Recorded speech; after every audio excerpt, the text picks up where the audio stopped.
அனைவருக்கும் வணக்கம். இன்று மார்கழி திங்கள் 7ஆம் நாள். ஆண்டாள் எழுதிய திருப்பாவை 7ஆம் பாடலை இப்பொழுது காண்போம்.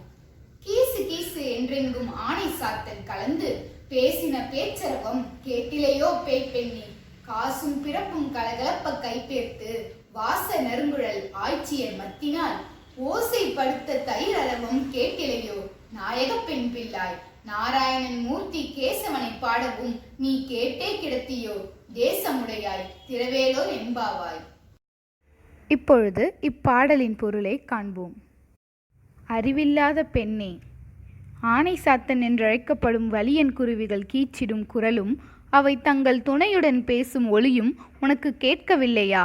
வாசனை மிக்க கூந்தலையுடைய ஆயர்குல பெண்கள் மத்து கொண்டு தயிர் கடையும் ஓசையும், அப்போது அவர்களது கழுத்தில் அணிந்துள்ள அச்சுத்தாலியும் ஆமைத்தாலியும் இணைந்து ஒளி எழுப்புவது இன்னுமா கேட்கவில்லை?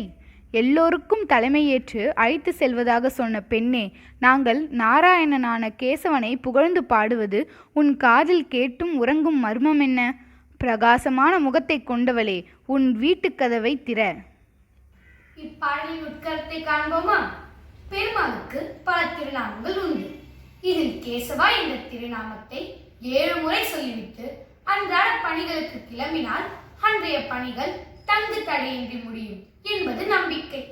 கேசவன் என்ற சொல்லுக்கே தடைகளை நீக்குபவன் என்றுதான் பொருள். வாழ்வில் ஏற்படும் தடைகளை கடக்கும். இப்பாடல் திவ்ய தேசங்களில் ஒன்றான ஆயர்பாடி, தில்லி ஆக்ரா ரயில் பாதையில் உள்ள மதுராவில் இருந்து 12 கிலோமீட்டருக்கு அப்பாற்பட்ட தலத்தை மனதில் கொண்டு ஆண்டாள் பாடி அருளியுள்ளார். மீண்டும் ஒருமுறை பாடலை கேட்போம்.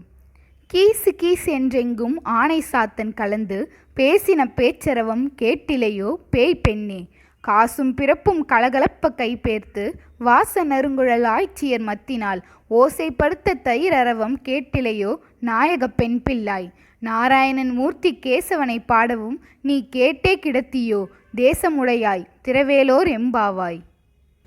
இந்த வீடியோ உங்களுக்கு பிடிச்சிருந்துச்சுன்னா லைக் பண்ணுங்க, கமெண்ட் பண்ணுங்க, ஷேர் பண்ணுங்க. அப்படியே சித்ரா கே ஆகாஷ் யூடியூப் சேனலை சப்ஸ்கிரைப் பண்ணுங்க. பக்கத்துல இருக்க பெல் ஐகான் அமுக்க மறந்துடாதீங்க. நன்றி.